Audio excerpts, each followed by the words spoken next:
गौतम ऋषि के पुत्र का नाम शरधरान था। उनका जन्म बाणों के साथ हुआ था। उन्हें वेदाभ्यास में जरा भी रुचि नहीं थी और धनु विद्या से उन्हें अत्यधिक लगाव था।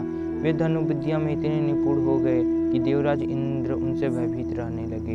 इंद्र ने उन्हें साधना से डिगाने के लिए नामपदी नामक एक देवकन्या को उनके पास भेज दिया। उस देवकन्या से सौंदर्य के प्रभाव से कृप नामक बालक उत्पन्न हुआ और दूसरे भाग से कृपि नामक कन्या उत्पन्न हुई। कृप भी धनुर्विद्या में अपने पिता के समान ही पारंगत हुए। भीष्म जी ने इन्हीं कृप को पांडवों और कौरवों की शिक्षा दीक्षा के लिए नियुक्त किया और वह कृपाचार्य के नाम से विख्यात हुए। कृपाचार्य के द्वारा पांडवों तथा कौरवों की प्रारंभिक शिक्षा समाप्त होने के पश्चात अस्त्र शस्त्र की विशेष शिक्षा के लिए भीष्म जी ने द्रोण नामक आचार्य को नियुक्त किया। द्रोण के साथ प्रसद नामक राजा के पुत्र द्रुपद भी शिक्षा प्राप्त कर रहे थे तथा दोनों में प्रगाढ़ मैत्री हो गई। इन्हीं दिनों परशुराम अपने समस्त संपत्ति को ब्रह्मांड में दान करके महेंद्राचल पर्वत पर तप कर रहे थे। एक बार द्रोण इसके पास पहुंचे और उनसे दान देने का अनुरोध किया। इस पर परशुराम बोले, वत्स तुम देर से आए हो, मैंने अपना सब कुछ पहले से ही ब्रह्मांडों को दान में दे डाला है। अब मेरे पास केवल अस्त्र शस्त्र ही शेष बचे हैं। तुम चाहो तो उन्हें दान में ले सकते हो। द्रोण यही तो चाहते थे, अतः उन्होंने कहा, हे गुरुदेव, आपके अस्त्र शस्त्र प्राप्त करके मुझे अत्यधिक प्रसन्नता होगी, किंतु आपको मुझे इन अस्त्र शस्त्र की शिक्षा दीक्षा देनी होगी तथा विधि विधान भी बताना होगा। इस प्रकार परशुराम के शिष्य बनकर द्रोण अस्त्र शस्त्र आदि सहित समस्त विद्याओं के अभूतपूर्व हो गए। शिक्षा प्राप्त करने के पश्चात द्रोण का विवाह कृपाचार्य की बहन कृपि के साथ हो गया। कृपि से उनका एक पुत्र हुआ।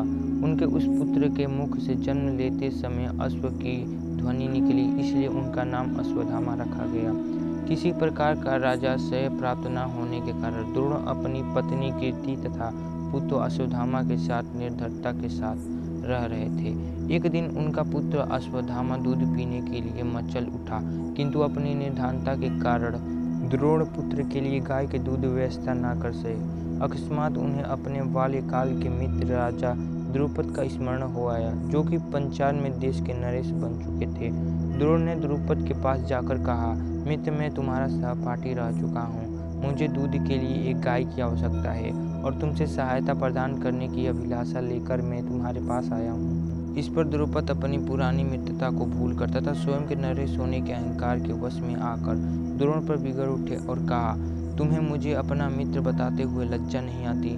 मित्रता केवल समान वर्गों के लोगों में होती है, तुम जैसे निर्धन और मुझ जैसा राजा से नहीं। द्रोण अपमानित होकर वहां से लौट आए और कृपाचार्य के घर गुप्त रूप से रहने लगे। एक दिन युधिष्ठिर आदि राजकुमार जब गेंद खेल रहे थे तो उनकी गेंद एक कुएं में जा गिरी। उधर से गुजरते हुए द्रोण राजकुमार की गेंद को कुएं से निकालने के लिए सहायता मांगी। द्रोण ने कहा, यदि तुम लोग मेरे तथा मेरे परिवार के लिए भोजन का प्रबंध करो तो मैं तुम्हारा गेंद निकाल दूंगा।